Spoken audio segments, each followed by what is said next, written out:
यदि तुम सपने में कोई प्रेत देखते हो तो समझ लो कि कोई प्रेत तुम्हारे आसपास है। कभी कभी वो प्रेत अपनी उपस्थिति का जबरदस्त एहसास कराने के लिए तुम्हें सपने में ही चोट पहुंचाते हैं और वो चोट तुम्हें वास्तविक रूप से कई दिन तक परेशान भी कर सकती है। वीडियो चैनल का उद्घोषक लगातार बोल रहा था, क्या बकवास सुन रहे हो तुम? ये वीडियो चैनल दिन रात यही सब बकवास करते रहते हैं, कुछ अच्छी बातें भी देख लिया करो।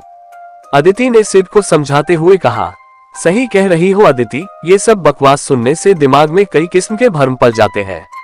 सिड ने वीडियो चैनल को बंद करते हुए कहा, सुनो, 4 दिन के लिए मम्मी के घर जाना है, तुम खाने का कैसे करोगे? कुछ घर से ही भिजवा दिया करूं या तुम खाना खाने घर ही आ जाया करोगे? अदिति ने सिड से पूछा। अरे यार, मेरे खाने की चिंता तुम मत करो, कुछ न कुछ हो जाएगा, कभी तुम्हारे घर कभी स्विगी जिंदाबाद। सिड ने जवाब दिया, ठीक है, मैं तुम्हारा खाना तैयार रखा करूंगी, आकर खा लेना या पैक करा कर ले आया करना। अदिति बोली, 4 दिन की ही तो बात है, तुम चिंता मत करो, सब मैनेज हो जाएगा। सिड बोला। अगले दिन चारों ओर अंधकार को देखकर सिड का मन खाने को नहीं कर रहा था, लेकिन अदिति की जिद की वजह से उसे उसके घर 10 किलोमीटर दूर अपनी ससुराल में जाना ही पड़ रहा था। क्या मुसीबत है, कैसा बेवकूफ हूँ मैं भी, शाम को ही खाना खाने निकल जाता तो अच्छा था, अब इतनी रात में घर से निकलना एक बेवकूफी ही थी। सिड ड्राइव करते हुए बड़बड़ा रहा था। सर्दियों का सीजन होने की वजह से मेन रोड लगभग जाम थी, इस वजह से सिड ने बाईपास से ड्राइव करके ससुराल जाने की सोची थी, लेकिन अब अंधकार की वजह से उसे चिड़चिड़ाहट सी हो रही थी।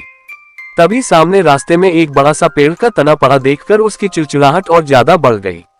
उसने कार रोककर तना हटाने का निर्णय लिया और कार रोक दी। तना काफी भारी था, जैसे ही उसने वो तना उठाया, सामने काले कपड़े पहने अंधेरे में अंधेरे का हिस्सा बना वो हैवान उसके सामने आ गया। उसका डील डोल देखकर सिड थोड़ा घबरा गया और पीछे हटा।